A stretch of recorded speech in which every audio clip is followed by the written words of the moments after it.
तब दिल्ली के पीने वाले काफी खुश हो गए थे जब एक पर एक बोतल शराब फ्री में मिल रही थी। लेकिन इस फ्री की हकीकत बेहद डरावनी और जानलेवा है। असल में दिल्ली में ज्यादा शराब की खपत कर मोटा मुनाफा कमाने की कोशिश की गई थी। इस कोशिश में अरविंद केजरीवाल और मनीष सिसोदिया दोनों शामिल थे।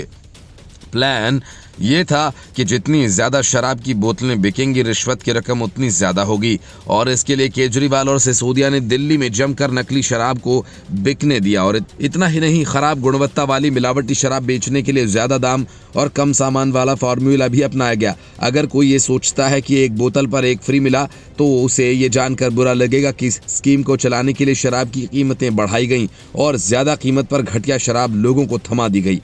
शराब कंपनीज, कारोबारियों और केजरीवाल की मिलीभगत से इस पूरे घोटाले को अंजाम दिया गया। यही वजह है कि कैग की रिपोर्ट पेश होने के बाद से केजरीवाल और सिसोदिया दोनों चुप्पी साध कर बैठ गए। कैग की रिपोर्ट में कहा गया है कि केजरीवाल सरकार की शराब नीति में कई गड़बड़ियां थीं। इसमें न ही मूल्यों को तय किया गया और न ही शराब की गुणवत्ता पर ही ध्यान दिया गया। इन गड़बड़ियों के कारण सरकार को करोड़ों का नुकसान हुआ। रिपोर्ट में कहा गया कि आबकारी विभाग राष्ट्रीय राजधानी क्षेत्र दिल्ली के कर राजस्व का एक प्रमुख स्रोत है। इस विभाग से कुल राजस्व का अकेला 14% कर के रूप में हासिल होता है। इतना बड़ा स्रोत होने के बावजूद केजरीवाल ने इसमें भारी गड़बड़ी की। इसमें लाइसेंस का उल्लंघन, पारदर्शिता की कमी, कमजोर निगरानी आदि शामिल हैं।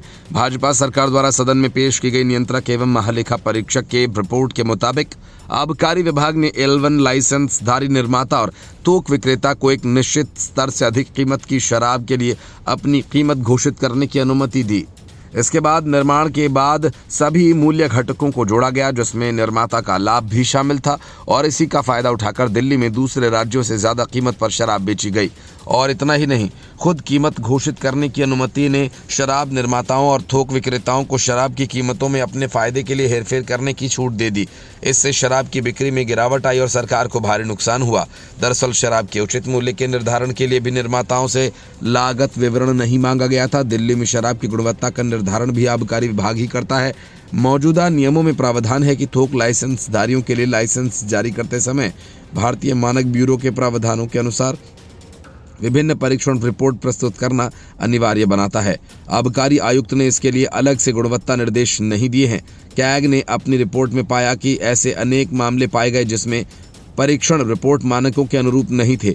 विभिन्न ब्रांड्स के लिए जल की गुणवत्ता, हानिकारक तत्व, भारी वस्तुओं, मिथाइल अल्कोहल, सूक्ष्म जीव परीक्षण रिपोर्ट आदि प्रस्तुत नहीं किए गए और इसकी आड़ में घटिया, मिलावटी और हानिकारक शराब को जमकर बेचा गया। दिल्ली सरकार ये सब आंख मूंद कर देखती रही, क्योंकि वहां तो पूरा मामला कमीशन और रिश्वत वसूली का था। Bureau report, news of India.